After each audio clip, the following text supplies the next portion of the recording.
Dream job YouTube চ্যানেলে প্রত্যেককে স্বাগত জানাই। এই মুহূর্তে একটি অত্যন্ত গুরুত্বপূর্ণ খবর এসএসসি রিভিউ পিটিশন সংক্রান্ত বিশ্ব বাংলা সংবাদ সূত্রে উঠে এসেছে।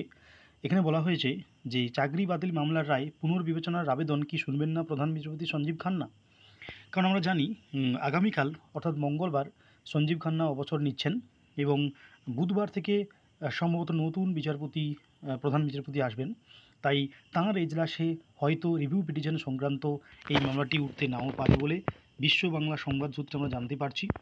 বিশ্ব বাংলা সংবাদ জানাচ্ছেন এই পেজটি যে মঙ্গলবারই তিনি অবসর নেবেন অর্থাৎ সঞ্জীব খান্না, ফলে তার বেঞ্চে মামলা ওঠার কোনো সম্ভাবনা প্রায় নেই। চাকরি বাতিল নিয়ে রায়ের পুনর্বিবেচনার রাজ্য এবং এসএসসি রিভিউ পিটিশন নতুন বিচারপতি শুনবেন বলে মনে করা হচ্ছে।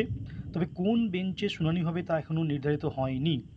বুধবার মামলাটি উঠতে পারে। তাহলে আমরা জানতে পারলাম যে বুধবার অর্থাৎ আগামী বুধবার অর্থাৎ পরশু দিন এই এসএসসির রিভিউ পিটিশন কিন্তু উঠতে চলেছে বলে আমরা জানতে পারছি। এই খবরটি এসেছে বিশ্ব বাংলা সংবাদ সূত্রে। তো অনেক দিন রিভিউ পিটিশন সংক্রান্ত কোনো খবর আসছিল না, আজকে কিন্তু একাধিক খবর আসছে এসএসসি সংক্রান্ত। তো তোমাদের জানিয়ে দিচ্ছি যে বুধবার এই রিভিউ পিটিশন সংক্রান্ত মামলাটি উঠবে বলে আমরা বিশ্ব বাংলা সংবাদ সূত্রে জানতে পারছি। প্রত্যেককে অসংখ্য ধন্যবাদ।